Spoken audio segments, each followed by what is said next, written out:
Larry Holmes quotes, all fighters are prostitutes. All promoters are pimps. Larry Holmes was one of the greatest heavyweight fighters ever. One of the greatest fighters ever. You know, because he lacked charisma in terms of the crossover appeal, etc., it's one of them situations where he didn't get his due diligence per respect. But make no mistake about it, he trained with Muhammad Ali. He was great. That guy could flat out fight. He left a lasting impression, lasting mark. And you know, when you watched him in his peak in his prime, he was a show enough truth. But he was like a no nonsense brother, and it was, you know, pretty much meat and potatoes, pretty standard. It wasn't, a lot of variation. But he also, and sometimes I use that term. You get the Larry Holmes treatment. This is black terms. When we say someone's too black, we say that they didn't cross over, they didn't have a hit. It's kind of like the Larry Holmes. They were big, but there was either no competition or the personality, they just didn't cross over. But make no mistake about it, he was a bad dude. What did he mean, and do I agree? Yes, I agree with what he says. That applies to all workforces.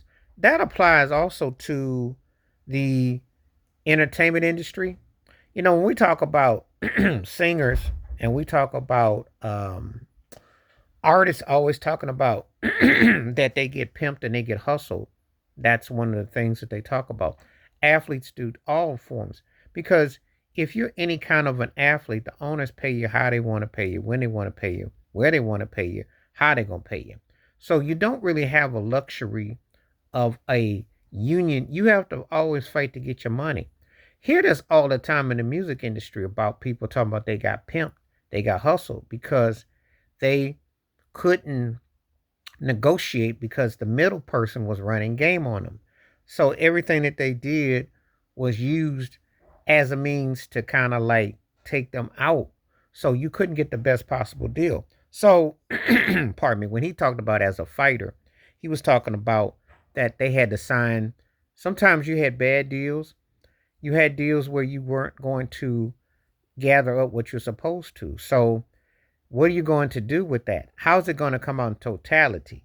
So the reality of it is that it was not going to be fair for you. And the promoters was going to sponsor it, get the cut of it, get the lion's share of it, and they were going to put it in the way they were going to do. So you didn't have a chance to get a better option of getting your money.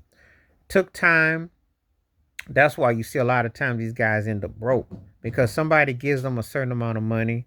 They don't have the same options as they did.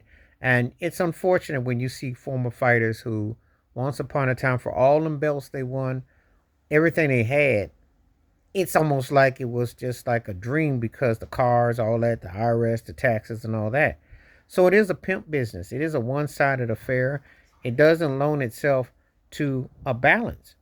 So what are you supposed to do with that? And how do you, as you get older? So he is one of those kind of people that he had to, and he did come across other endeavors. He had other business endeavors that he was able to do, and he was able to be prosperous. But it took, understanding the hard line of it. Made a lot of money, but when they negotiate your money, you might get told you're getting 20 million. When it's all said and done, you may end up with two because once you got to pay taxes and you got to pay all those other things, they get their cut. So I understood what he meant about fighters being treated as prostitutes and the promoters as pimps. Very true analogy because it applies to the entertainment industry in a lot of fields. Please like, subscribe, welcome thoughts, comments, and I do respond. Thank you. Wash your hands. Keep your mind clear. Watch out for another. Share it if you care. Stay safe, stay blessed, stay woke, stay free. I'm out one time. Peace.